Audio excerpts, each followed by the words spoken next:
السلام علیکم۔ اپنے چینل پر ہم آپ سب کو خوش آمدید کہتے ہیں۔ ہر روز ایک نئی کہانی کو سننے کے لیے ہمارے چینل کو سبسکرائب کر لیں اور کہانی کو مکمل سنیں۔ شکریہ۔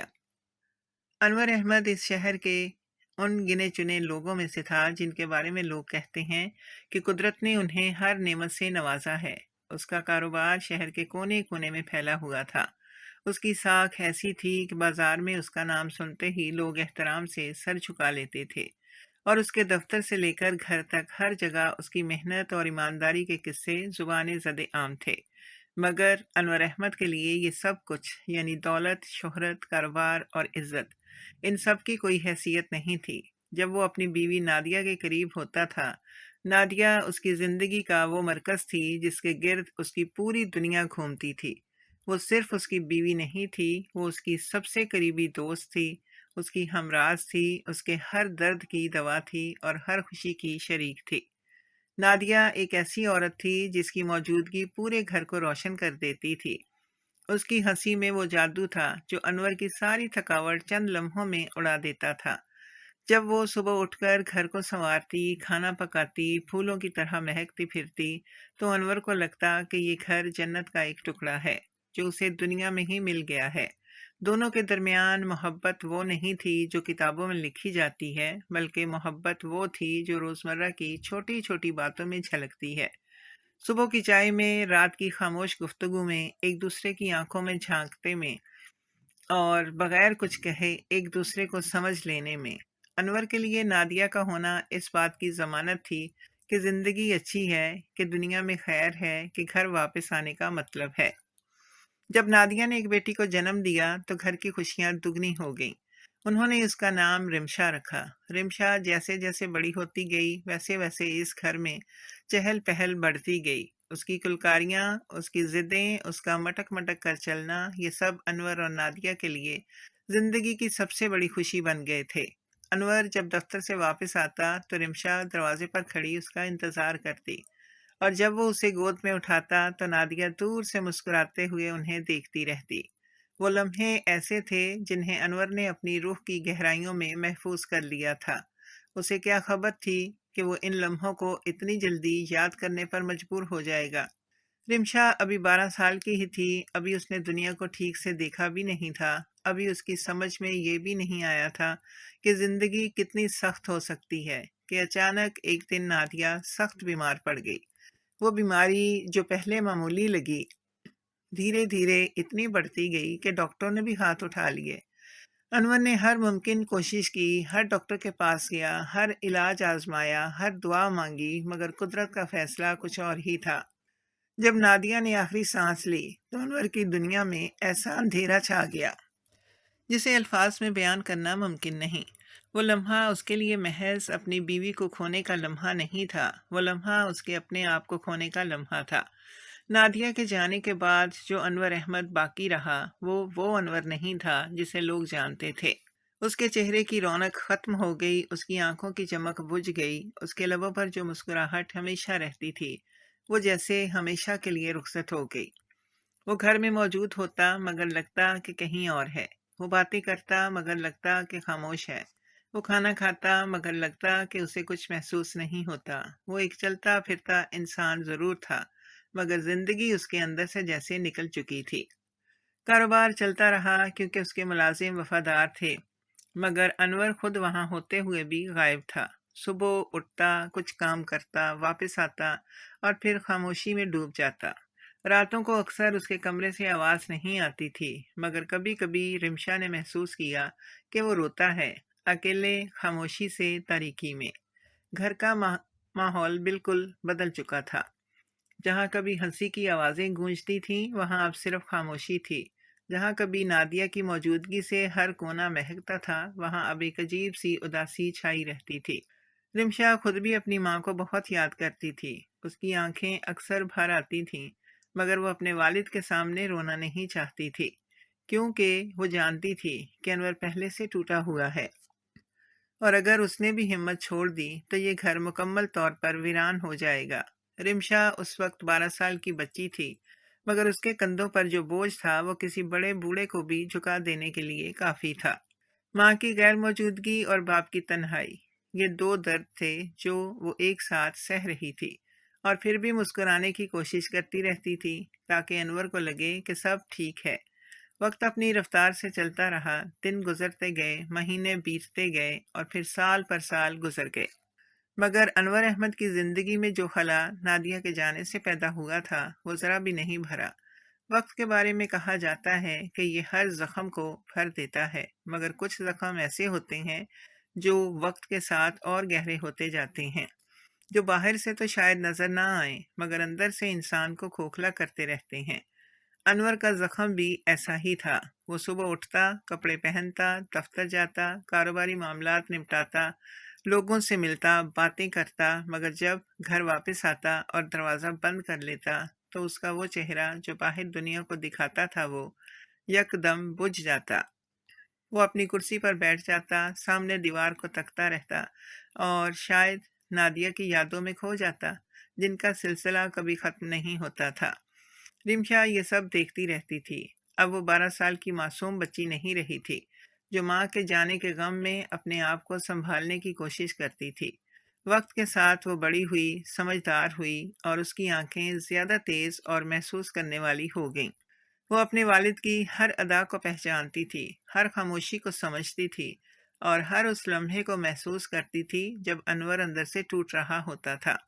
صبح کی چائے پر انور کا خاموش بیٹھنا، رات کے کھانے کو یوں چھونا جیسے اسے بھوک ہی نہ ہو، ٹیلی ویژن کے سامنے بیٹھ کر اسکرین کو دیکھتے ہوئے بھی کہیں اور کھو جاتا، یہ سب رمشا کی نظروں سے کبھی اوجھل نہیں ہوا۔ رمشا کے دل میں اپنے والد کے لیے ایک درد تھا جو دن بدن بڑھتا جا رہا تھا۔ وہ سوچتی کہ یہ انسان جس نے ساری زندگی دوسروں کے لیے جیا، جس نے کبھی کسی کو تکلیف تک نہیں دی، جس نے اپنی محنت اور ایمانداری سے وہ مقام حاصل کیا جس کے لیے لوگ عمریں لگا دیتے ہیں، وہ آج اس طرح اکیلا کیوں ہے؟ وہ اپنے والد کے لیے خوشی چاہتی تھی۔ وہ چاہتی تھی کہ انور کی آنکھوں میں دوبارہ وہ چمک آئے جو نادیہ کے زمانے میں ہوتی تھی۔ وہ چاہتی تھی کہ اس گھر میں دوبارہ زندگی لوٹ آئے جو کب کی یہاں سے رخصت ہو چکی تھی، مگر یہ سب کیسے ممکن تھا؟ یہ سوال اسے بار بار پریشان کرتا تھا۔ پھر ایک دن رمشا کے ذہن میں ایک خیال آیا جو شاید پہلے کہیں نہ کہیں موجود ہی تھا، مگر اس نے اسے سوچنے پر گریز کیا تھا۔ وہ خیال یہ تھا کہ شاید انور کو ایک ہمسفر کی ضرورت ہے، کوئی ایسا انسان جو اس کے پہلو میں ہو، جو اس کی باتیں سنے، جو اسے تنہا محسوس نہ ہونے دے، جو اس گھر میں وہ خالی جگہ پر کر سکے جو نادیہ کے جانے سے پیدا ہوئی تھی۔ رمشا جانتی تھی کہ یہ خیال آسان نہیں ہے، یہ جانتی تھی کہ کوئی بھی نادیہ کی جگہ نہیں لے سکتا، مگر وہ یہ بھی جانتی تھی کہ انسان کو انسان کی ضرورت ہوتی ہے، اور تنہائی آہستہ آہستہ انسان کو اندر سے مار دیتی ہے۔ رمشا نے ایک دن ہمت کی اور اپنے والد سے بات کی۔ اس نے بہت نرمی سے، بہت احتیاط سے اور بہت محبت سے انور کے سامنے یہ بات رکھی کہ شاید انہیں دوسری شادی کے بارے میں سوچنا چاہیے۔ انور کا رد عمل وہی تھا جس کا رمشا کو اندازہ تھا۔ انور نے فوری طور پر انکار کر دیا۔ اس کے چہرے پر ایک عجیب سا درد ابھرا، اس کی آنکھیں نم ہو گئیں، اور اس نے کہا کہ نادیہ کی جگہ کوئی نہیں لے سکتا، اور وہ ایسا سوچ بھی نہیں سکتا۔ رمشا نے اس وقت بحث نہیں کی، وہ چپ ہو گئی اور اندر ہی اندر سوچتی رہی کہ اب کیا کرنا چاہیے، مگر رمشا نے ہار نہیں مانی۔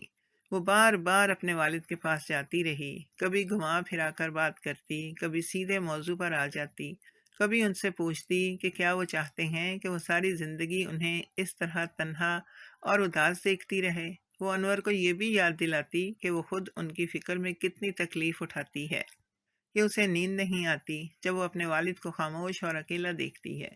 رمشا کے یہ الفاظ انور کے دل پر اثر کرتے تھے، کیونکہ وہ جانتا تھا کہ اس کی بیٹی جھوٹ نہیں بول رہی، وہ واقعی اس کے بارے میں فکر مند ہے، اور اس کی تکلیف بالکل سچی ہے۔ رمشا کا یہ اصرار صرف ایک بار یا دو بار نہیں تھا، یہ سلسلہ مہینوں تک چلتا رہا۔ وہ بار بار اپنے والد کے پاس آتی، نئے انداز سے بات کرتی، نئی دلیل دیتی، اور انور کو یہ محسوس کرواتی کہ زندگی ابھی ختم نہیں ہوئی، کہ آگے بڑھنا ممکن ہے، کہ خوش رہنا نادیہ کی یاد سے بے وفائی نہیں بلکہ زندگی کا تقاضا ہے۔ رمشا نے ایک دن انور سے کہا کہ اگر نادیہ آج زندہ ہوتی تو وہ کبھی نہ چاہتی کہ انور اس طرح گھٹ گھٹ کر جیے۔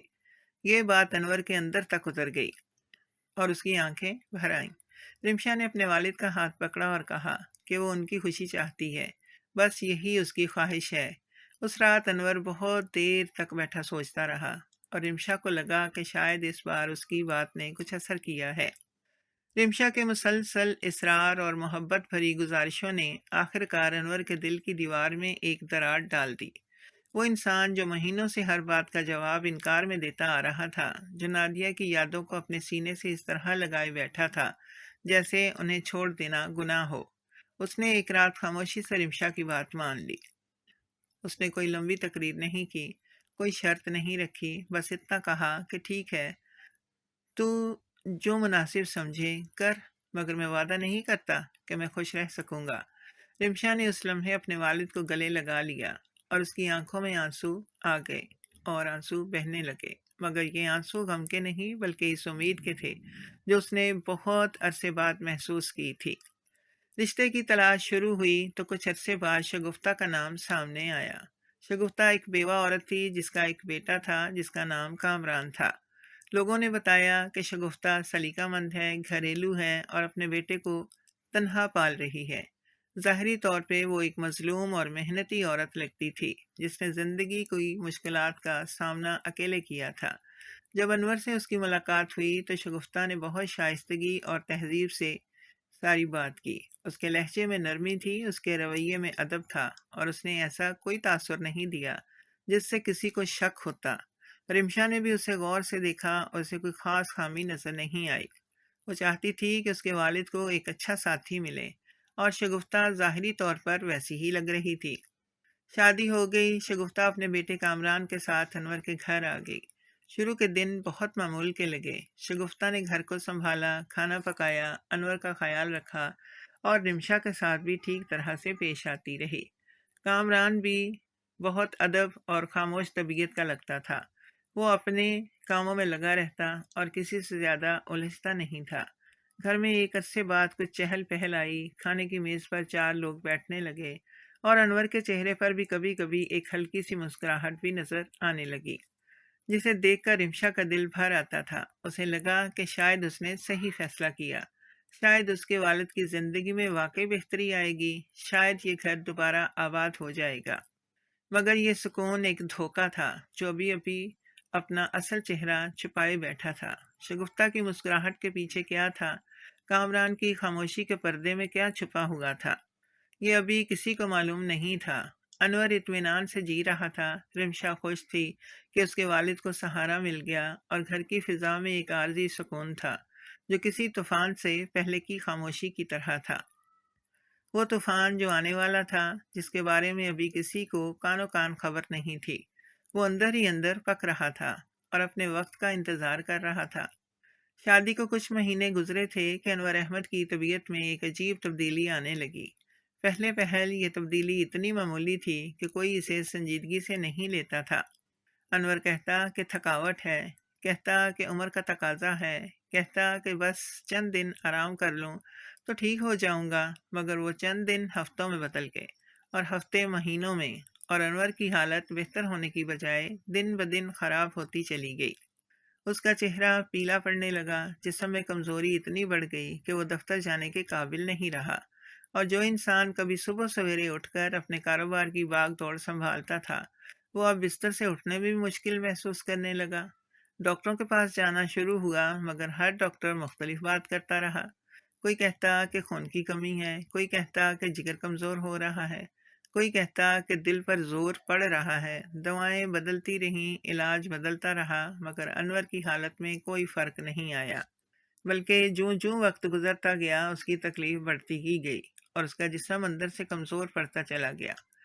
وہ جو کبھی پہاڑ جیسا مضبوط انسان تھا، وہ اب ایک کمزور اور لاچار شخص بنتا جا رہا تھا، جسے دیکھ کر دل بھر آتا تھا۔ کاروبار سے اس کا رابطہ تقریباً ختم ہو گیا اور دفتر کے معاملات دھیرے دھیرے دوسروں کے ہاتھوں میں جانے لگے۔ رمشا اپنے والد کی یہ حالت دیکھ کر بہت پریشان تھی۔ وہ ہر وقت ان کے پاس رہنے کی کوشش کرتی، ان کی دوائیں وقت پر دیتی، ان کے کھانے پینے کا خیال رکھتی اور ڈاکٹروں سے مسلسل رابطے میں رہتی، مگر اس سب کے باوجود انور بہتر نہیں ہو رہا تھا۔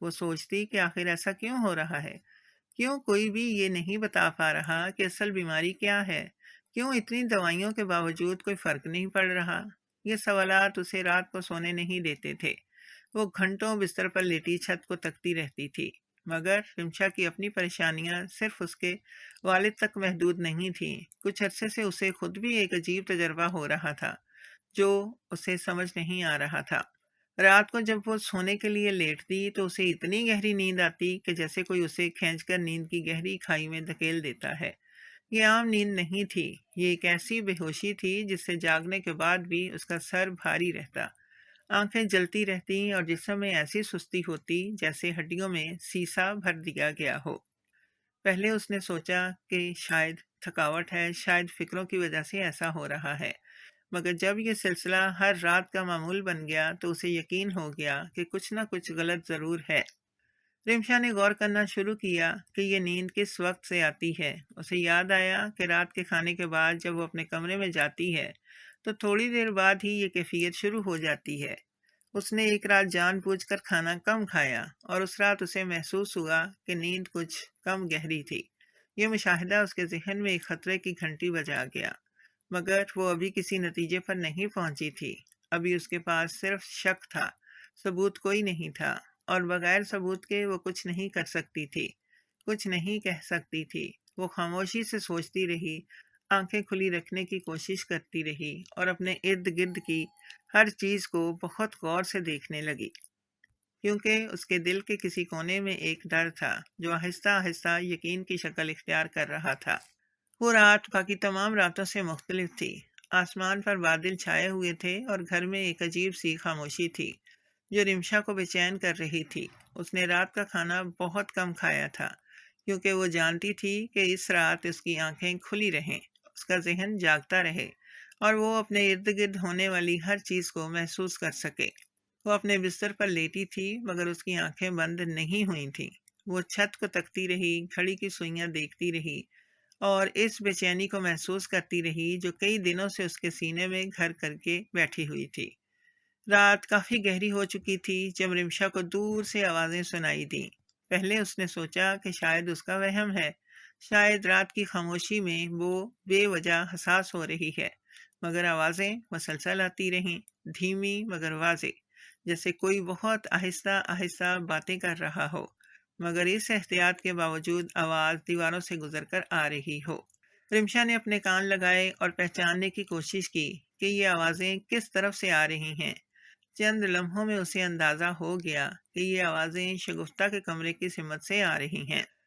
رمشا آہستہ آہستہ بستر سے اٹھی۔ اس نے اپنے قدموں کو اتنا دھیما رکھا کہ فرش پر چلنے کی آواز بھی نہ ہو۔ وہ دبے پاؤں اپنے کمرے سے باہر نکلی اور برآمدے میں آ گئی۔ رات کا اندھیرا چاروں طرف پھیلا ہوا تھا اور صرف دور کہیں ایک مدھم روشنی تھی جو شگفتہ کے کمرے کے دروازے کی دراڑ سے آ رہی تھی۔ رمشا اسی روشنی کی طرف بڑھتی گئی، ہر قدم پھونک پھونک کر رکھتی گئی اور سانس کو بھی تھامے رہی تاکہ کوئی آہٹ نہ ہو۔ جب وہ دروازے کے بالکل قریب پہنچی تو آوازیں صاف سنائی دینے لگیں۔ شگفتہ اور کامران دونوں کمرے میں تھے اور آپس میں باتیں کر رہے تھے۔ رمشا نے دروازے کی دراڑ سے اندر جھانکا۔ دونوں ایک دوسرے کے قریب بیٹھے تھے اور ان کے چہروں پر وہ تاثرات تھے جو رمشا نے اس سے پہلے کبھی نہیں دیکھے تھے۔ شگفتہ کے چہرے پر وہ نرمی اور شائستگی نہیں تھی جو وہ دن میں ہمیشہ دکھاتی تھی۔ اس کی آنکھوں میں ایک ٹھنڈا اور حساب کرنے والا تاثر تھا، اور کامران کے لہجے میں ایک ایسی بے باکی تھی جو اس کی عام خاموش طبیعت سے بالکل مختلف تھی۔ رمشا نے جو الفاظ سنے وہ اس کے پاؤں تلے سے زمین کھینچ لینے کے لیے کافی تھے۔ شگفتہ کہہ رہی تھی کہ انور کو دی جانے والی مقدار کو تھوڑا اور بڑھا دینا چاہیے تاکہ کام جلدی ہو اور زیادہ انتظار نہ کرنا پڑے۔ کامران نے جواب دیا کہ زیادہ جلدی کرنا ٹھیک نہیں، کیونکہ اگر سب اچانک ہوگا تو شک پیدا ہو سکتا ہے۔ بہتر یہی ہے کہ آہستہ آہستہ کام کیا جائے تاکہ یہ قدرتی بیماری لگے۔ پھر شگفتہ نے کہا کہ جیسے ہی انور کا کام تمام ہوگا، کاروبار اور جائیداد دونوں ان کے ہاتھ میں ہوں گے اور پھر انہیں کوئی نہیں روک سکتا۔ رمشا کا دل اس لمحے ایک لہجے کے لیے رک سا گیا۔ وہ الفاظ جو اس نے سنے تھے وہ اس کے ذہن میں ہتھوڑے کی طرح لگ رہے تھے۔ اس کی سانسیں تیز ہو گئیں، اس کے ہاتھ کانپنے لگے اور اس کی آنکھوں کے سامنے اندھیرا چھانے لگا۔ مگر اسی لمحے اس کے اندر سے ایک آواز آئی جس نے کہا کہ ابھی ٹوٹنا نہیں ہے، ابھی گرنا نہیں ہے، ابھی سنبھلنا ہے۔ اس نے دانت بھینچے، آنسوؤں کو روکا اور انتہائی احتیاط سے وہاں سے پیچھے ہٹنے لگی۔ اس نے اپنے قدموں کو پھر سے دھیما کیا اور واپس اپنے کمرے کی طرف چل دی۔ کمرے میں آ کر اس نے دروازہ بند کیا اور بستر پر بیٹھ گئی۔ اس کا پورا جسم کانپ رہا تھا، مگر اس کا ذہن تیزی سے کام کر رہا تھا۔ وہ جانتی تھی کہ اب وقت رونے کا نہیں بلکہ سوچنے کا ہے، کیونکہ اس کے والد کی زندگی خطرے میں ہے اور صرف وہی ہے جو انہیں بچا سکتی ہے۔ رمشا اس رات بستر پر بیٹھی رہی، مگر نیند کا تو سوال ہی نہیں تھا۔ اس کے ذہن میں ابھی تک وہ الفاظ گونج رہے تھے جو اس نے شگفتہ اور کامران کی زبان سے سنے تھے۔ ہر لفظ ایک تیر کی طرح سے اس کے دل میں پیوست تھا، اور ہر جملہ اسے یاد دلا رہا تھا کہ خطرہ کتنا قریب ہے۔ اس کے والد، وہ انسان جس نے پوری زندگی محنت اور ایمانداری سے گزاری، جس نے کبھی کسی کا برا نہیں چاہا، جس نے اپنی بیٹی کی خوشی کے لیے دوسری شادی تک کر لی، وہ آج ایک سوچی سمجھی سازش کا شکار تھا، اور وہ سازش اس کے اپنے گھر کی چھت تلے پک رہی تھی، اس کی اپنی چھت کے نیچے ان لوگوں کے ہاتھوں جنہیں اس نے اپنا سمجھ کر گھر میں جگہ دی تھی۔ رمشا کے دل میں غصہ تھا، درد تھا، بے بسی تھی، مگر اس سب سے بڑھ کر اس کے اندر ایک مضبوط ارادہ تھا جو اس رات پیدا ہوا تھا اور جو لمحے لمحے مضبوط ہوتا جا رہا تھا۔ وہ یہ جانتی تھی کہ جلد بازی اس کے والد کو بچانے کی بجائے مار سکتی ہے۔ اگر اس نے ابھی شور مچایا، اگر اس نے فوری طور پر کسی کو بتایا یا شگفتہ اور کامران کے سامنے کچھ ظاہر کیا، تو یہ دونوں ہوشیار ہو جائیں گے اور پھر ثبوت مٹانا ان کے لیے آسان ہوتا۔ ایسے لوگوں سے نمٹنے کے لیے عقل چاہیے، صبر چاہیے اور ایک ایسا منصوبہ چاہیے جو ہر پہلو سے مضبوط ہو۔ رمشا نے اپنے آنسو پونچھے اور سوچنا شروع کیا کہ اسے کیا کرنا ہے اور سب سے پہلے کس پر بھروسہ کرنا ہے۔ اس نے سوچا کہ اس وقت اسے دو ایسے لوگوں کی ضرورت ہے جن پر وہ آنکھیں بند کر کے اعتماد کر سکے۔ ایک وہ جو اس کے والد کی جسمانی حفاظت کر سکے، اور دوسرا وہ جو طبی معاملات میں مدد دے سکے۔ رمشا کے ذہن میں سب سے پہلا نام یوسف خان کا آیا۔ یوسف خان اس حویلی کا پرانا اور وفادار گارڈ تھا جو انور احمد کے ساتھ برسوں سے تھا۔ وہ نادیہ کے زمانے سے اس گھر میں تھا۔ اس نے رمشا کو بچپن سے دیکھا تھا اور اس کی وفاداری پر کوئی کبھی سوال نہیں اٹھاتا۔ وہ ایک سیدھا سادہ مگر مضبوط انسان تھا جو اپنی ذمہ داری کو جان سے زیادہ اہمیت دیتا تھا۔ رمشا جانتی تھی کہ یوسف خان کبھی دھوکہ نہیں دے سکتا، کبھی بک نہیں سکتا اور کبھی ڈر کر پیچھے نہیں ہٹ سکتا۔ دوسرا نام جو اس کے ذہن میں آیا وہ مریم کا تھا۔ مریم اس کی سہیلی کی بہن تھی جو ایک ہسپتال میں نرس تھی۔ رمشا نے اسے زیادہ قریب سے نہیں جانا تھا، مگر اس کی سہیلی نے ہمیشہ اپنی بہن کو ایک ایماندار، محنتی اور انسان دوست لڑکی کے طور پر بیان کیا تھا۔ مریم کا طبی علم اس وقت بہت کام آ سکتا تھا، کیونکہ انور کو جو زہر دیا جا رہا تھا اس کے بارے میں ایک ماہر آنکھ ہی صحیح فیصلہ کر سکتی تھی۔ رمشا نے طے کیا کہ وہ ان دونوں سے ملے گی، انہیں سب کچھ بتائے گی اور ان کے ساتھ مل کر ایک ایسا منصوبہ بنائے گی جس میں کوئی کمزوری نہ ہو۔ اگلے دن رمشا نے بہت سنبھل کر کام کیا۔ اس نے اپنے چہرے پر وہی معمول کے تاثرات رکھے، شگفتہ سے معمول کے مطابق بات کی، کامران کو دیکھ کر کوئی غیر معمولی رد عمل نہیں دیا، اور ایسا ظاہر کرتی رہی جیسے سب کچھ ٹھیک ہے اور اسے کچھ معلوم ہی نہیں۔ یہ اس کے لیے سب سے مشکل کام تھا، کیونکہ ان لوگوں کا چہرہ دیکھنا اور مسکرانا اس کی روح کو جھنجھوڑتا تھا، مگر اس نے اپنے آپ کو روکے رکھا اور صبر کا دامن تھامے رہی۔ اس نے موقع نکال کر پہلے یوسف خان سے ملاقات کی۔ یوسف خان کو جب رمشا نے ساری بات بتائی تو اس بوڑھے گارڈ کی آنکھیں سرخ ہو گئیں اور اس کے جبڑے بھنچ گئے۔ اس نے کہا کہ وہ اپنی آخری سانس تک انور احمد کا ساتھ دے گا اور جو بھی حکم ملے گا اسے پوری وفاداری سے نبھائے گا۔ رمشا نے اسے تاکید کی کہ ابھی کچھ ظاہر نہیں کرنا، بس نظر رکھنی ہے اور ہر بات رمشا کو بتانی ہے۔ یوسف خان نے سر ہلایا اور وعدہ کیا کہ وہ ایک پتا بھی نہیں ہلنے دے گا۔ بغیر رمشا کی اجازت کے۔ اس کے بعد رمشا نے مریم سے ملاقات کا اہتمام کیا۔ مریم ایک سمجھدار اور حوصلہ مند لڑکی تھی۔ جب رمشا نے اسے سب کچھ بتایا تو وہ پہلے تو حیران رہ گئی، مگر پھر اس نے فوری طور پر اپنے آپ کو سنبھالا اور پوچھا کہ انور کو کون سی علامات ہیں۔ رمشا نے ایک ایک بات بتائی اور مریم نے غور سے سنا۔ مریم نے کہا کہ یہ علامات کسی آہستہ اثر کرنے والے زہر کی نشاندہی کرتی ہیں، اور اگر یہ سلسلہ جاری رہا تو انور کا جسم زیادہ دیر تک مقابلہ نہیں کر سکے گا۔ اس نے کہا کہ سب سے پہلے انور کو وہ کھانا اور پانی دینا بند کرنا ہوگا جو شگفتہ کے ہاتھ سے تیار ہوتا ہے، اور ساتھ ہی کچھ دوائیں ہیں جو زہر کے اثر کو کم کرنے میں مدد دے سکیں گی۔ اس رات تینوں نے مل کر بیٹھ کر اپنے منصوبے کو ترتیب دیا۔ ہر قدم سوچا گیا، ہر خطرے کا حل نکالا گیا، اور ہر ممکنہ غلطی کو پہلے سے روکنے کی کوشش کی گئی۔ رمشا کے چہرے پر اب آنسو نہیں تھے، اس کی آنکھوں میں ایک ٹھوس عزم تھا، ایک ایسا ارادہ جو کسی بھی قیمت پر اپنے والد کو بچانے کی قسم کھا چکا تھا۔ وہ جانتی تھی کہ آنے والے دن آسان نہیں ہوں گے، مگر وہ یہ بھی جانتی تھی کہ وہ اکیلی نہیں ہے، اور جب ارادہ سچا ہو تو راستہ ضرور نکلتا ہے۔ منصوبہ بن چکا تھا اور اب اسے عملی جامہ پہنانے کا وقت آ گیا تھا۔ رمشا، یوسف خان اور مریم تینوں جانتے تھے کہ ہر قدم انتہائی احتیاط سے اٹھانا ہوگا، کیونکہ ایک بھی غلطی سب کچھ تباہ کر سکتی تھی۔ شگفتہ اور کامران چالاک تھے، ہوشیار تھے، اور انہوں نے اپنا جال بڑی مہارت سے بنایا تھا۔ ایسے لوگوں کو شکست دینے کے لیے ان سے بھی زیادہ ہوشیار ہونا پڑتا ہے، اور رمشا نے یہ بات اپنے ذہن میں پتھر پر لکیر کی طرح نقش کر لی تھی۔ سب سے پہلا کام یہ تھا کہ انور کے کھانے پینے کا انتظام بدلا جائے۔ مریم نے سمجھایا تھا کہ جب تک زہر کا ذریعہ بند نہیں ہوگا کوئی دوا بھی اثر نہیں کرے گی۔ رمشا نے بہت چالاکی سے یہ کام کیا۔ اس نے شگفتہ کے سامنے ایک بہانہ بنایا کہ ڈاکٹر نے کہا ہے کہ انور کو ایک خاص غذائی ترتیب پر رکھنا ہوگا، اور اس کا کھانا وہ خود تیار کرے گی تاکہ ڈاکٹر کی ہدایات کے مطابق ہو سکے۔ شگفتہ نے ظاہری طور پر کوئی اعتراض نہیں کیا، مگر رمشا نے اس کی آنکھوں میں ایک لمحے کے لیے وہ بے چینی دیکھی جو وہ چھپانے کی کوشش کر رہی تھی۔ رمشا نے اس تاثر کو نظر انداز کیا اور معمول کے انداز میں اپنے کام میں لگ گئی۔ مریم چھپ کر گھر آنا شروع ہو گئی۔ وہ ایک دور کی رشتہ دار کے طور پر آتی، چند گھڑیاں رکتی، اور اس دوران انور کا معائنہ کرتی اور وہ دوائیں دیتی جو زہر کے اثر کو کم کرنے میں مدد دے رہی تھیں۔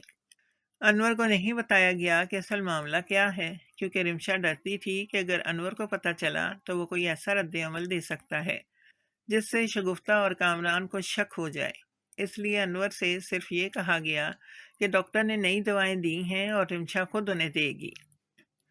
انور نے بھروسے سے اپنی بیٹی کی بات مان لی، کیونکہ رمشا پر اس کا اعتماد اندھا تھا۔ آہستہ آہستہ انور کی حالت میں فرق پڑنے لگا۔ وہ فرق ابھی بہت معمولی تھا، مگر مریم کی تربیت یافتہ آنکھیں اسے دیکھ سکتی تھیں۔ زہر کی مقدار رکنے اور دواؤں کے اثر سے انور کا جسم آہستہ آہستہ لڑنے لگا تھا، مگر یہ بھی سچ تھا کہ وہ ابھی بہت کمزور تھا، اور اگر کوئی اور دھچکا لگا تو وہ برداشت نہیں کر سکتا تھا۔ اس لیے رمشا اور مریم نے فیصلہ کیا کہ انور کو اس گھر سے نکالنا ضروری ہے، مگر اس طرح کہ شگفتہ اور کامران کو ذرا بھی شک نہ ہو۔ یہ منصوبے کا سب سے نازک حصہ تھا۔ رمشا نے یوسف خان کے ساتھ مل کر ایک ایسی جگہ کا انتظام کیا جو شہر سے دور تھی، جہاں کوئی جاننے والا نہیں تھا، اور جہاں انور کو چھپا کر اس کا علاج کیا جا سکتا تھا۔ یوسف خان کے ایک پرانے دوست کا گھر شہر سے باہر ایک چھوٹے سے قصبے میں تھا جو اس مقصد کے لیے بالکل موزوں تھا۔ یوسف خان نے اپنے اس دوست کو اعتماد میں لیا اور اس نے بغیر کسی سوال کے اپنا گھر فراہم کر دیا، کیونکہ وہ یوسف خان کو برسوں سے جانتا تھا اور اس کی بات پر آنکھیں بند کر کے یقین بھی کرتا تھا۔ ایک رات جب شگفتہ اور کامران گہری نیند میں تھے، رمشا نے یوسف خان کے ساتھ مل کر انور کو بہت آہستہ اور احتیاط سے گھر سے باہر نکالا۔ مریم پہلے سے باہر گاڑی میں انتظار کر رہی تھی۔ انور کمزور تھا مگر چل سکتا تھا۔ یوسف خان نے اسے سہارا دیا اور رمشا آگے آگے راستہ دیکھتی رہی۔ وہ لمحہ رمشا کے لیے کسی خوف کے باوجود ایک عجیب سکون کا لمحہ تھا، کیونکہ اس کے والد اب محفوظ ہو رہے تھے۔ انور کو گاڑی میں بٹھایا گیا اور مریم نے اسے ایک ہلکی نیند کی دوا دی تاکہ سفر میں تکلیف نہ ہو۔ یوسف خان گاڑی چلاتا رہا اور رمشا پیچھے بیٹھ کر اپنے والد کا ہاتھ تھامے رہی۔ اس نے محسوس کیا کہ انور کا ہاتھ پہلے سے تھوڑا گرم ہے، یعنی جسم میں کچھ جان واپس آ رہی ہے۔ اس احساس نے رمشا کی آنکھیں نم کر دیں، مگر اس بار یہ آنسو خوف کے نہیں بلکہ ایک ہلکی سی امید کے تھے۔ انور کو محفوظ جگہ پہنچانے کے بعد دوسرا کام یہ تھا کہ دنیا کو یقین دلایا جائے کہ انور کا انتقال ہو گیا ہے۔ یہ حصہ منصوبے کا سب سے اہم اور حساس حصہ تھا، کیونکہ اگر شگفتہ اور کامران کو شک ہوا کہ انور زندہ ہے تو وہ اسے ڈھونڈنے کی کوشش کرتے اور سب کچھ خطرے میں پڑ جاتا۔ مریم نے اپنے طبی روابط استعمال کیے اور ایک لاوارث میت کا انتظام کیا، جسے انور کے نام سے دفنایا گیا۔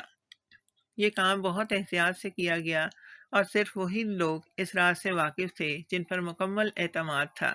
جنازے کا سارا انتظام اس طرح کیا گیا کہ کوئی بھی قریب سے نہ دیکھ سکے اور کسی کو شک تک نہ ہو۔ جب شگفتہ اور کامران کو خبر ملی کہ انور کا انتقال ہو گیا ہے تو رمشا نے ان کے چہروں پر ایک لمحے کے لیے وہ اطمینان دیکھا جو انہوں نے فوری طور پر چھپا لیا۔ انہوں نے آنسو بہائے، افسوس ظاہر کیا اور سوگ کا ڈھونگ رچایا، مگر رمشا سب دیکھ رہی تھی اور سب سمجھ رہی تھی۔ وہ خاموش رہی، صبر رکھا اور اپنے دل میں یہ پختہ یقین کرتی رہی کہ ان لوگوں کا انجام ابھی باقی ہے اور وہ دن ضرور آئے گا جب انہیں اپنے کیے کا حساب دینا پڑے گا۔ شگفتہ اور کامران کو یقین ہو گیا تھا کہ ان کا منصوبہ مکمل ہو گیا ہے۔ انور احمد کی موت کی خبر پھیل چکی تھی، جنازہ ہو چکا تھا اور قبر بھی بن چکی تھی۔ ان کے چہروں پر سوگ کا نقاب تھا، مگر اندر سے وہ اس فتح کا جشن منا رہے تھے جو انہوں نے مہینوں کی سازش کے بعد حاصل کی تھی۔ شگفتہ نے گھر میں اپنا رویہ بدل لیا۔ اب وہ عاجز اور شائستہ عورت نہیں رہی تھی جو پہلے دن آئی تھی۔ اب اس کے انداز میں ایک مالکانہ پن تھا، اس کے لہجے میں وہ نرمی غائب ہو گئی تھی اور اس کی آنکھوں میں ایک ایسی چمک تھی جو کسی کی محنت کی کمائی پر قبضہ کرنے والے کی آنکھوں میں ہوتی ہے۔ کامران نے سب سے پہلے کاروبار کی طرف توجہ دی۔ انور کے دفتر میں جانا شروع کیا، ملازمین سے ملا، حسابات دیکھنے کی کوشش کی اور خود کو انور کا جانشین ثابت کرنے کی تیاریاں شروع کر دیں۔ اس نے وکیلوں سے رابطہ کیا، جائیداد کے کاغذات دیکھنے کی کوشش کی اور کاروباری شراکت داروں سے ملنا شروع کر دیا۔ اس کے انداز میں ایک جلدی تھی، ایک بے صبری تھی، جیسے وہ جانتا ہو کہ وقت ضائع کیے بغیر سب کچھ اپنے نام کرنا ہے۔ ملازمین حیران تھے، شراکت دار پریشان تھے، مگر کوئی کھل کر کچھ نہیں کہہ سکتا تھا، کیونکہ انور کی بیوی کا بیٹا ہونے کی وجہ سے کامران کا ایک ظاہری حق بنتا تھا۔ رمشا یہ سب دیکھ رہی تھی اور خاموش تھی۔ اس کی خاموشی کمزوری نہیں تھی، بلکہ یہ اس شکاری کی خاموشی تھی جو اپنے شکار کو جال میں آنے کا انتظار کرتا ہے۔ وہ ہر روز شگفتہ اور کامران کے ساتھ گھر میں رہتی، ان سے معمول کی باتیں کرتی، ان کے سامنے ایک سوگوار بیٹی کا کردار ادا کرتی جو اپنے والد کی موت کے غم میں ڈوبی ہوئی ہے، مگر اس کی آنکھیں ہر لمحہ کام کرتی رہتی۔ وہ ان کی ہر حرکت کو نوٹ کرتی، ان کی ہر بات کو یاد رکھتی اور یوسف خان کے ذریعے باہر کے معاملات پر بھی نظر رکھتی۔ دفتر سے جو خبریں آ رہی تھیں وہ تکلیف دہ تھیں۔ کامران نے دفتر میں اپنے آدمی بھرنے شروع کر دیے تھے۔ پرانے اور وفادار ملازمین کو کنارے کیا جا رہا تھا اور حسابات میں ہیرا پھیری شروع ہو گئی تھی۔ انور کے کاروبار کو جو اس نے اپنی ساری عمر کی محنت سے کھڑا کیا تھا، اسے کامران اپنی مرضی کے مطابق ڈھالنے میں لگا ہوا تھا۔ کاروباری شراکت داروں نے یوسف خان کے ذریعے رمشا تک یہ خبریں پہنچائیں کہ کامران کے فیصلے نقصان دہ ہیں اور کاروبار خطرے میں ہے۔ رمشا نے یہ سب سنا، سمجھا اور اپنے ذہن میں محفوظ کر لیا۔ اس نے ابھی ہاتھ نہیں ہلانا تھا کیونکہ وقت ابھی نہیں آیا تھا۔ شگفتہ گھر میں اپنی بادشاہت قائم کرنے میں لگی ہوئی تھی۔ اس نے گھر کی چیزیں بدلنا شروع کر دی، نادیہ کی یادگار تصویریں اتروانے کی کوشش کی اور گھر کے ملازمین پر اپنا رعب جمانے لگی۔ رمشا نے نادیہ کی تصویریں اتارنے سے منع کر دیا اور اس موضوع پر شگفتہ سے ایک مختصر مگر واضح بات ہوئی، جس میں رمشا نے صاف کہا کہ یہ اس کی ماں کا گھر ہے اور یہ تصویریں یہیں رہیں گی۔ شگفتہ نے اس بار پیچھے ہٹنا مناسب سمجھا کیونکہ ابھی وہ رمشا سے سیدھی لڑائی مول نہیں لینا چاہتی تھی۔ رمشا رات کو یوسف خان اور مریم سے رابطے میں رہتی۔ مریم نے بتایا کہ انور کی حالت بہتر ہو رہی ہے زہر کا اثر آہستہ آہستہ ختم ہو رہا ہے اور ان کا جسم دوبارہ طاقت پکڑ رہا ہے۔ یہ خبر رمشا کے لیے سب سے بڑی خوشی تھی، وہ خوشی جو وہ کسی کو دکھا نہیں سکتی تھی، مگر جو اس کے دل کو ہر رات سکون دیتی تھی۔ وہ جانتی تھی کہ اس کے والد زندہ ہیں، محفوظ ہیں اور ٹھیک ہو رہے ہیں، اور یہی ایک یقین اسے ہر مشکل میں کھڑے رہنے کی طاقت دیتا تھا۔ ادھر کامران کی بے صبری بڑھتی جا رہی تھی۔ وہ چاہتا تھا کہ جائیداد اور کاروبار جلد از جلد اس کے نام ہو جائیں۔ اس نے وکیلوں کو دباؤ ڈالنا شروع کر دیا اور کچھ کاغذات جعلی طریقے سے تیار کروانے کی کوشش کی۔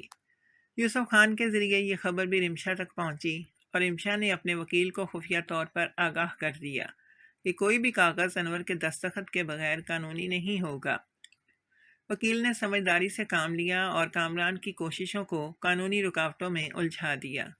کامران پریشان ہوا، مگر وہ ابھی ہار ماننے کے لیے تیار نہیں تھا۔ رمشا کے لیے یہ دن بہت بھاری تھے۔ وہ ایک طرف اپنے والد کی فکر میں تھی، دوسری طرف کاروبار کو بچانے کی کوشش کر رہی تھی، اور تیسری طرف گھر میں ہر روز ان لوگوں کے ساتھ رہنا پڑتا تھا جن کے لیے اس کے دل میں نفرت اور غصہ تھا۔ مگر وہ ڈگمگائی نہیں، رکی نہیں، ٹوٹی نہیں۔ وہ جانتی تھی کہ جس دن اس کے پاس مکمل ثبوت ہوگا اور اس کے والد کی صحت پوری طرح بحال ہو جائے گی، اس دن وہ وار کرے گی، اور وہ وار ایسا ہوگا جس سے شگفتہ اور کامران کبھی نہیں اٹھ سکیں گے۔ رمشا جانتی تھی کہ صرف اپنے والد کو بچا لینا کافی نہیں ہے۔ جب تک شگفتہ اور کامران کے خلاف ٹھوس ثبوت موجود نہ ہوں، جب تک ان کے جرم کو قانون کے سامنے ثابت نہ کیا جائے، تب تک یہ لوگ آزاد رہیں گے، اور آزاد رہ کر یہ کسی اور کے ساتھ وہی کریں گے جو انہوں نے انور کے ساتھ کیا تھا۔ رمشا ان کے لیے صرف انصاف نہیں چاہتی تھی، وہ ایک مکمل انصاف چاہتی تھی، وہ انصاف جو کسی شک کی گنجائش نہ چھوڑے، جو عدالت میں بھی اتنا ہی واضح ہو جتنا اس کے اپنے دل میں تھا۔ اس لیے اس نے اپنا اگلا قدم بہت سوچ سمجھ کر اٹھانے کا فیصلہ کیا۔ پہلا کام وہ زہر کی شیشی تھی جس کے بارے میں رمشا کو یقین تھا کہ شگفتہ نے اسے اپنے کمرے میں چھپا رکھا ہے۔ اگر وہ شیشی مل جائے تو یہ ایک بہت بڑا ثبوت ہوگا جو براہ راست شگفتہ سے جڑتا ہے، مگر اسے حاصل کرنا آسان نہیں تھا، کیونکہ شگفتہ کا کمرہ ہمیشہ بند رہتا تھا اور وہ اپنی چیزوں کے بارے میں بہت محتاط تھی۔ رمشا نے صبر سے موقع کا انتظار کیا۔ ایک دن شگفتہ اور کامران دونوں ایک ضروری کام سے باہر گئے اور گھر میں صرف رمشا اور چند ملازم رہ گئے۔ رمشا نے اس موقع کو ہاتھ سے جانے نہیں دیا۔ وہ رمشا شگفتہ کے کمرے میں داخل ہوئی اور بہت احتیاط اور تیزی سے ہر ممکنہ جگہ تلاش کرنے لگی۔ الماری کے پیچھے، دراز کی تہہ میں، بستر کے نیچے، ہر جگہ دیکھی، مگر پہلے کچھ نہیں ملا۔ رمشا کا دل تیزی سے دھڑک رہا تھا، کیونکہ وقت کم تھا اور اگر شگفتہ واپس آ جاتی تو سب کچھ خطرے میں پڑ جاتا۔ پھر اس کی نظر ایک پرانے بکسے پر پڑی جو الماری کے اوپر رکھا تھا۔ اس نے کرسی پر چڑھ کر بکسا نیچے اتارا اور اسے کھولا۔ اندر کچھ کاغذات تھے، ایک پرانی ڈائری تھی اور ایک چھوٹے کپڑے میں لپٹی ہوئی ایک شیشی تھی۔ رمشا نے کپڑا کھولا اور جیسے ہی اس نے شیشی دیکھی، اس کے ہاتھ کانپ گئے۔ شیشی میں ایک گہرے رنگ کا مایا تھا جو بالکل ویسا تھا جیسا مریم نے بیان کیا تھا۔ رمشا نے شیشی کو احتیاط سے اٹھایا، اپنے دوپٹے میں لپیٹا اور بکسا بالکل اسی طرح واپس رکھ دیا جیسا تھا، تاکہ کوئی اندازہ نہ ہو کہ کسی نے یہاں ہاتھ لگایا ہے۔ شیشی مل گئی تھی، مگر رمشا جانتی تھی کہ یہ اکیلا ایک ثبوت کافی نہیں ہے۔ شگفتہ کا وکیل یہ کہہ سکتا تھا کہ شیشی کسی اور کی ہے، کہ رمشا نے خود وہاں رکھی ہے، کہ یہ الزام تراشی ہے۔ عدالت میں صرف شیشی سے کام نہیں چلتا۔ عدالت کو گواہی چاہیے، بیان چاہیے، اور سب سے بڑھ کر وہ ثبوت چاہیے جو خود بولتا ہو۔ رمشا کے ذہن میں ایک اور منصوبہ پک رہا تھا جو اس سے بھی زیادہ مضبوط تھا۔ اس نے یوسف خان سے ایک چھوٹا خفیہ کیمرہ حاصل کیا۔ یوسف خان نے اپنے قابل اعتماد جاننے والے سے یہ کیمرہ لیا جو بالکل معمولی چیز کی طرح نظر آتا تھا، اتنا چھوٹا کہ اسے آسانی سے چھپایا جا سکتا تھا۔ رمشا نے اگلے موقع پر شگفتہ کے کمرے میں یہ کیمرہ ایک ایسی جگہ لگا دیا جہاں سے پورا کمرہ نظر آتا تھا، مگر کیمرہ بالکل نظر نہیں آتا تھا۔ یہ کام اس نے اتنی مہارت سے کیا کہ کوئی اندازہ نہیں لگا سکتا تھا۔ اب انتظار تھا۔ رمشا جانتی تھی کہ شگفتہ اور کامران دیر سویر اس کمرے میں ملیں گے اور اپنی باتیں بھی کریں گے، کیونکہ یہ ان کی عادت تھی، اور اب انہیں کوئی خطرہ محسوس نہیں ہوتا تھا۔ وہ سمجھتے تھے کہ انور مر چکا ہے، رمشا ایک اکیلی اور بے بس لڑکی ہے، اور سب کچھ ان کے کنٹرول میں ہے۔ یہ احساس ان کی سب سے بڑی کمزوری تھی، کیونکہ جو شخص خود کو فاتح سمجھ لیتا ہے وہ محتاط رہنا چھوڑ دیتا ہے اور اپنی غلطیاں خود کرتا ہے۔ اور پھر وہ رات آئی جس کا رمشا انتظار کر رہی تھی۔ کیمرے نے اپنا کام شروع کیا اور شگفتہ اور کامران کی پوری گفتگو ریکارڈ ہونے لگی۔ وہ اس رات بہت کھل کر بات کر رہے تھے، کیونکہ انہیں یقین تھا کہ کوئی انہیں نہیں سن رہا۔ کامران نے شگفتہ کو بتایا کہ جائیداد کے کاغذات میں ابھی کچھ رکاوٹیں ہیں، اور رمشا کا وکیل بہت چالاک ہے۔ شگفتہ نے کہا کہ جب تک رمشا موجود ہے وہ ہمیشہ مسئلہ کھڑا کرتی رہے گی۔ پھر کامران نے آہستہ مگر واضح لہجے میں کہا کہ رمشا کو بھی راستے سے ہٹانا ہوگا، اور اس بار کوئی لمبا طریقہ نہیں اپنانا، جلدی کرنی ہوگی۔ شگفتہ نے کہا کہ ٹھیک ہے، بس یہ کام ایسے ہونا چاہیے، کوئی شک نہ کرے، کوئی سوال نہ اٹھائے، اور معاملہ ہمیشہ کے لیے ختم ہو جائے۔ یہ گفتگو کیمرے میں محفوظ ہو گئی، لفظ بہ لفظ، جملہ جملہ، سب کچھ ریکارڈ تھا۔ جب رمشا نے یہ ریکارڈنگ سنی تو اس کے پورے جسم میں ایک سرد لہر دوڑ گئی۔ اب خطرہ صرف اس کے والد کو نہیں بلکہ خود اس سے بھی تھا، مگر اس سرد لہر کے ساتھ ساتھ اس کے اندر ایک گرم عزم بھی بھڑک اٹھا۔ اس نے شیشی اٹھائی، ریکارڈنگ محفوظ کی اور فیصلہ کیا کہ اب ایک لمحہ بھی ضائع نہیں کرنا۔ ثبوت مکمل تھا، وقت آ گیا تھا کہ اب انصاف کا دروازہ کھٹکھٹانے کی باری تھی۔ رمشا کے ہاتھ میں اب وہ سب کچھ تھا جس کے لیے اس نے اتنے دن صبر کیا تھا، اتنی راتیں جاگی تھیں، اتنا درد برداشت کیا تھا۔ زہر کی شیشی تھی جو شگفتہ کے کمرے سے ملی تھی، کیمرے کی ریکارڈنگ تھی جس میں شگفتہ اور کامران کی اپنی زبانی اپنے جرم کا اعتراف تھا، اور وہ تمام مشاہدات تھے جو رمشا نے مہینوں میں اکٹھے کیے تھے۔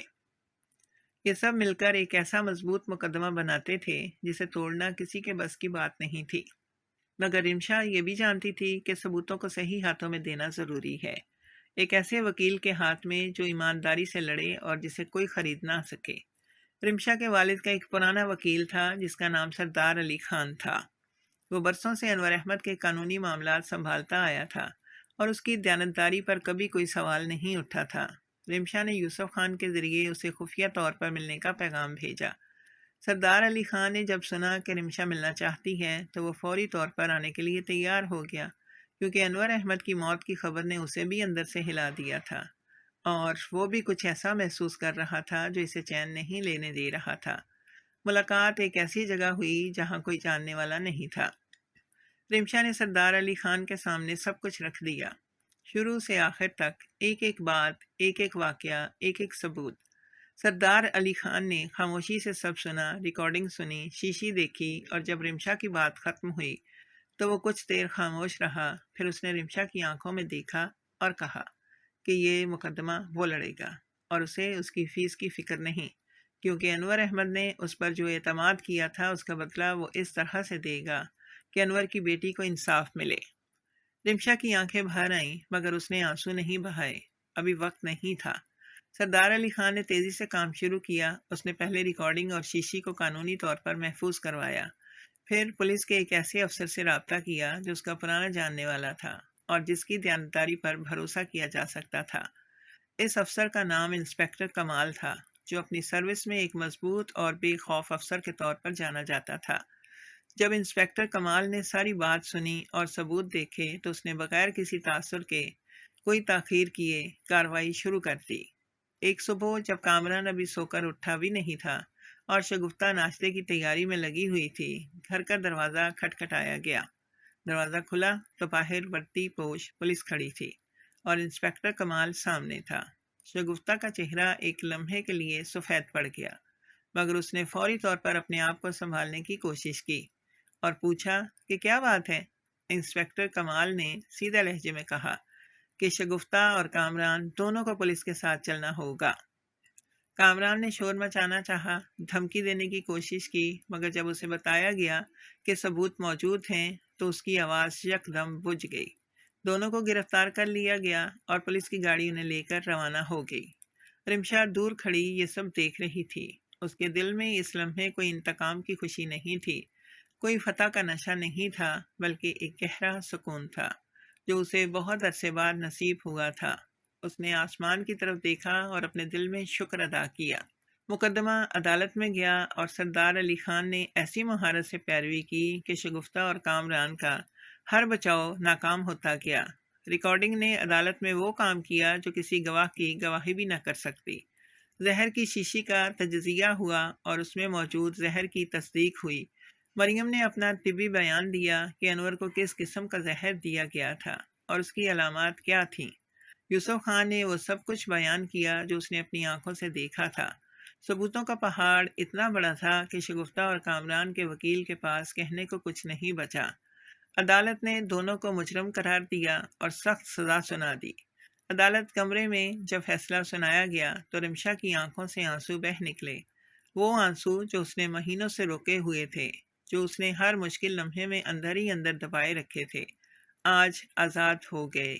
اب وہ دن آیا جس کا رمشا کو سب سے زیادہ انتظار تھا۔ وہ مریم اور یوسف خان کے ساتھ اس قصبے کی طرف روانہ ہوئی جہاں انور مہینوں سے چھپا ہوا تھا اور صحت یاب ہو رہا تھا۔ جب گاڑی اس گھر کے دروازے پر رکی اور رمشا نے اندر قدم رکھا تو انور ایک کرسی پر بیٹھا تھا۔ اس کا چہرہ پہلے سے کہیں بہتر تھا، آنکھوں میں ہلکی سی چمک واپس آ رہی تھی اور وہ پہلے سے زیادہ مضبوط لگ رہا تھا۔ جب اس نے رمشا کو دیکھا تو اس کی آنکھیں بھر آئیں اور رمشا دوڑ کر اپنے والد کے گلے لگ گئی۔ دونوں کچھ دیر خاموش رہے کیونکہ جو بات آنسوؤں نے کہہ دی وہ الفاظ کبھی نہیں کہہ سکتے تھے۔ انور کو گھر واپس لایا گیا اور اس کی واپسی نے سب کو حیران کر دیا۔ جو لوگ سمجھتے تھے کہ انور مر چکا ہے، انہوں نے جب اسے زندہ دیکھا تو ان کی آنکھیں پھٹی کی پھٹی رہ گئیں۔